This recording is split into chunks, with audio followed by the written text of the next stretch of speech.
Primero me presento, soy Javier Quintanar de CineNT y les vamos a hacer una pregunta o muchas preguntas sobre el arte oscuro. La primera sería, ¿cómo fue que se acercaron a este proyecto de Artemio? Que nos cuenten cada uno cómo fue su experiencia personal para acercarse a ese proyecto. Bueno, pues yo soy amiga de Artemio. Él me había invitado hace muchos años a hacer otra película, pero por motivos de trabajo yo no había podido estar. Y me llamó para decirme que si me apetecía hacer un personaje en este proyecto. Ajá. Y le dije, mándame el guión. Y cuando lo leí le dije, ay, por supuesto, yo quiero estar. Y ya empezamos a platicar. Ajá. En principio me ofreció todo el personaje, pero al final pues yo le dije, quiero hacer Mara, que es la curadora de arte. Sí. Quiero un personaje con muchísimo más jugo. Y entonces al final todo se conjugó para que estuviera en este proyecto. Muy bien. Chema. Y yo también soy amigo de Artemio desde hace mucho tiempo y había salido en sus otras dos películas y ya habíamos quedado que cada que hiciera una película iba a salir. Entonces, pues así, cumpliendo las promesas. Fue un pacto entonces, por así decirlo. Entre los dos. Ok, ahora, quisiera que me hablara cada uno de sus personajes, o sea, ya vimos la película, yo ya sé cómo es tu personaje, cómo es el tuyo, Samia, pero sí que nos platicaran un poco cómo fue, uno, cuando lo leyeron, y dos, cómo lo trabajaron, o sea, para encontrar el tono que pues, necesitaba el filme, ¿no? Quisiera que nos platicaran eso. Bueno, pues mi personaje es un artista plástico súper exitoso, súper reconocido, le va todo increíblemente bien en la vida, pero mientras se va desarrollando la película nos vamos dando cuenta de que le va muy bien porque ha vendido sus principios desde hace muchísimo tiempo y es una marioneta del sistema, hasta que de repente por azares del destino se da cuenta y decide echar atrás todo lo conseguido, liberarse, y eso le traerá unas consecuencias bastante devastadoras. Sí. Bueno, pues yo interpreto a Mara, que es una curadora de arte. Es un personaje que de alguna u otra manera está ahí bajo medios un poco sucios, digámoslo así. En realidad ella no le ha costado mucho estar donde está. Creo que lo ha logrado un poco por su talento, por su carisma, por sus influencias también, por qué no decirlo. Y creo que es un personaje que no tiene tantos escrúpulos. Ella va por lo que quiere. Le importa un poco más este mundo de glamour, de dinero, de poder. Y su manejo con los artistas es un poco turbio, por decirlo así. Pero creo que eso es también lo rico, ¿no?, de los personajes, porque yo no me acerco tanto a ella, y interpretar a un personaje que no se parece tanto a ti es delicioso.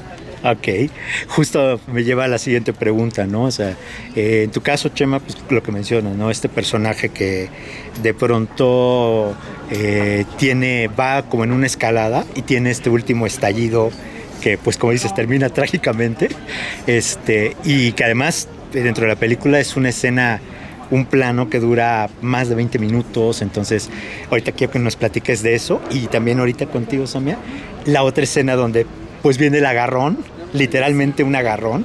Entonces quisiera que nos platicaran pues cómo fue trabajar esa escena. En tu caso, y en el caso de ambos, fue un reto, me parece.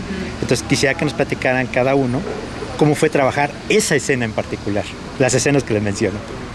Bueno, pues la escena que a mí que mencionas es básicamente la última escena de la película, que es una toma de más de 20 minutos, y bueno, pues la preparamos como si fuera una obra de teatro, básicamente.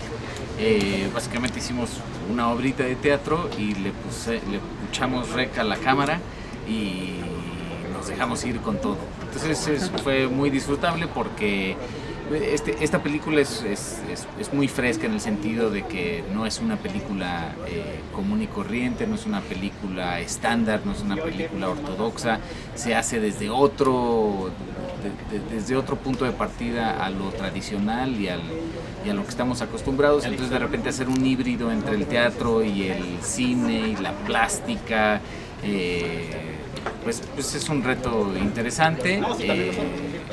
pues siempre hacer algo nuevo, algo fresco, pues provoca mucho entusiasmo. Para mí fue muy retador hacer esta escena, primero porque pues mi personaje es violentado de una manera tremenda, ¿no? Habíamos hecho unas pruebas con la sangre y la sangre manchada, entonces yo tenía mucho miedo de que la sangre me fuera a manchar, particularmente porque soy muy blanca y porque a mí me haces así y me sale un moretón, ¿sabes? Okay. Entonces me acuerdo que fue una escena muy difícil, que además venía de un monólogo que traía con el personaje de Martín. No era un monólogo, más bien él se echa una escena como muy ruda con mi personaje, en donde me empieza a maltratar, sí. Me empieza a sacar todos mis trapitos al sol, como dicen, y todo lo evidente y de este personaje me empieza a retar, y después llega mi otra colega que también me empieza a recordar quién soy, de dónde vengo, de una manera muy, muy ruda, ¿no? Entonces creo que para mí fue doloroso. Fue doloroso porque sí sentí que me golpeaban por todas partes, ¿sabes? Estas veces que dices, ¿en dónde quedo? Y después terminar así con las manos como terminé, fue... Es de estas veces cuando te golpean y te sacan de balance, y dices, no sé dónde va a terminar esto, pero me rompieron, ¿no? O sea, hace muchos años me atropellaron y me acordé mucho de ese momento, de que llega un momento de impacto en tu vida y te rompes por dentro, es no nada más que te rompan aquí, de lo que puede pasar físicamente en tu cuerpo, sino de lo que te rompen internamente, y es un personaje que se termina rompiendo, ¿no? Pero al mismo tiempo trata de ocultar sus emociones, ¿no? Ella no va a ponerse, o sea, grita, pero hasta un cierto punto medido, ¿no? Trata de que esto, que es evidente, no sea tan evidente, ¿no? Entonces creo que eso fue muy retador para mí. Sí, justo ahorita que mencionabas esto, o sea, adelantaste un poco la otra pregunta, pero sí va por ahí justo. ¿Cómo terminan las escenas? Ya nos contaste que sí fue para ti pues un reto y no sé, también yo imagino, Chema, que la última escena para ti fue extenuante, o sea, fue a terminar y de... Sí, terminé exhausto, qué bueno. Sí, exacto. Que ya hasta diría que prácticamente el derrumbe del personaje fue tu derrumbe de ya, hasta aquí. Pues más o menos, porque la hicimos varias veces en el día, ni creas. Pero bueno, son los gajes del oficio. Sí. Ok, sí, pues es parte de esto. Y ahora, hablando de esto, ya como para ir cerrando, porque creo que ya estamos prácticamente sobre tiempo, pues obviamente el tema principal de la película es la crítica a todo lo que tiene que ver con el arte, cómo se mueve, los entresijos, y hay pues claras representaciones de esto, ¿no? Entonces, a mí me gustaría que, en opinión de ustedes, es así como también ustedes perciben no solo el arte en sí, el de galería, sino el arte en general que también esté pasando por esos conflictos o por ese tipo de lugares terribles que retrata un poco Narro en la película. Pues mira, yo creo que todos los ámbitos de nuestra sociedad se asemejan un poco, ¿no? Pero definitivamente sí tengo la impresión de que el mundo del arte plástico, del arte visual, del arte conceptual, está muchos escalafones arriba del resto de los demás ámbitos en cuanto a la influencia que puede tener la subjetividad de personas clave en ciertos lugares de poder. La mayoría de los ámbitos necesitan tener una verdadera retroalimentación del público, de los clientes, de los consumidores. La taquería tiene que vender tacos para ser exitosa, claro. Los actores, las películas tienen que vender boletos en el cine, vender boletos en el teatro. Hay un cierto ejercicio democrático ahí en cuanto a qué hace algo más valioso que el otro. En el mundo de la plástica hay un grupo de galeristas, de curadores, de coleccionistas que a través de la manipulación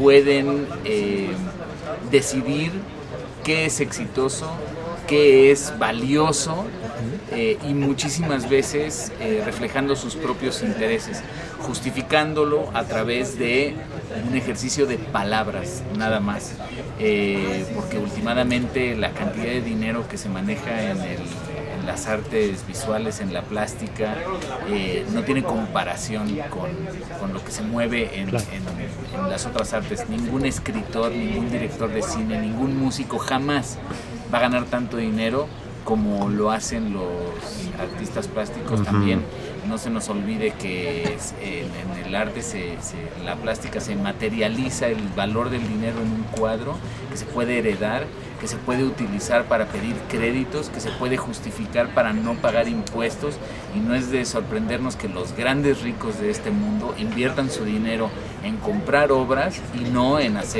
producir óperas o danza o música o teatro. No, lo solidifican en cuadros, se consiguen que alguien diga, hombre, este cuadro vale muchísimo dinero porque aquí te va un escrito, se coordinan con los galeristas y los directores de museo, y de repente un pintor que no había sido reconocido se puede convertir en el más valioso de la historia solamente porque 3 personas así lo dijeron. Entonces es un lugar, es un ámbito pues bastante peligroso, oscuro y lleno de horrores. Sí, como tal. Pero también no hay que olvidar que el arte tiene una función, ¿no? Y que también, a pesar de que tenga su lado oscuro, también nos recuerda que hay que conmovernos, también nos refleja, también nos causa muchas emociones, ¿no? O sea, yo la primera vez que vi el Guernica para mí fue impactante, ¿no? O sea, lo que nos puede también producir una obra de arte plástico, ¿no? Y que como seres humanos no perdamos ese objetivo, ¿no? Porque aunque hay un mercado abajo que es muy negro y muy oscuro, también hay una función que es poderosa, ¿no? Y que es recordar nuestra sensibilidad y abrirnos la conciencia. Sí, justo fíjate, ya para cerrar esa parte, en el caso de cine, pienso ahorita un poco en lo que acaba de decir Chema, lo que acabas de decir tú, Samia, pensar en el cine, por ejemplo, que tenemos una industria donde pues se producen muchos blockbusters que no son de tan buena calidad, pero de pronto de entre todo eso llega por ahí una obra interesante, o una obra, o incluso me atrevo a decir una obra maestra que te conmueve y esto. Entonces creo que sí funciona también un poco así, ¿no? De tener, como dices, este mar de especulaciones de negocio, pero donde, como también mencionas tú, Samia, de pronto sale la obra que te toca, que te emociona, ¿no?